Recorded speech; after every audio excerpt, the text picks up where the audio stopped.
Hello guys အားလုံးပဲမင်္ဂလာပါခင်ဗျားတို့ channel လေးကနေပြန်လဲကြိုဆိုလိုက်ပါတယ်ဒီနေ့မှာပေါ့ညီမရဲ့ပေါ့နော် subscriber ညီမ subscriber 3ယောက်ပေါ့နော်3ယောက်ရှိပါပြီအဲ့3ယောက်ကိုဒီ vlog လေးနဲ့3ခုချပေးပါဖြစ်ပါတယ်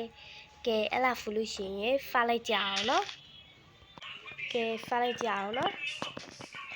okay အဲ့တော့1 2 3 okay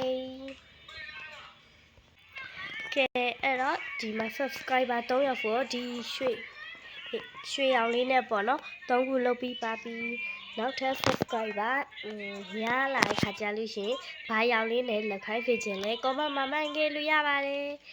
ဒီမှာပေါ့နော်ညီမအောက်မှာပြထားရပေါ့နော်အဲ့ဒီအရောင်လေးနဲ့ပေါ့နော်ညီမရဲ့ပေါ့နော်လုပ်ပေးမှဖြစ်ပါတယ် comment မှာမှန်ခဲ့ပါဒါပြည့် subscriber လုပ်ဖို့လည်းမမေ့ပါနဲ့နော်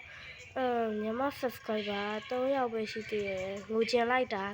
ကဲဒါပေမဲ့viewer ရေပြောဖို့အဓိကပါပဲညီမဝမ်းမနေပါဘူးပေါ့နော်အဲ့တော့subscriber လုပ်ဖို့ပဲတောင်းဖို့ချင်ပါတယ်ညီမရဲ့ video လေးတွေလည်းပေါ့နော်အဲ့လိုမျိုးပေါ့နော်တင်ဖို့ရှိပါတယ်အားလုံးချစ်ပါတယ် bye bye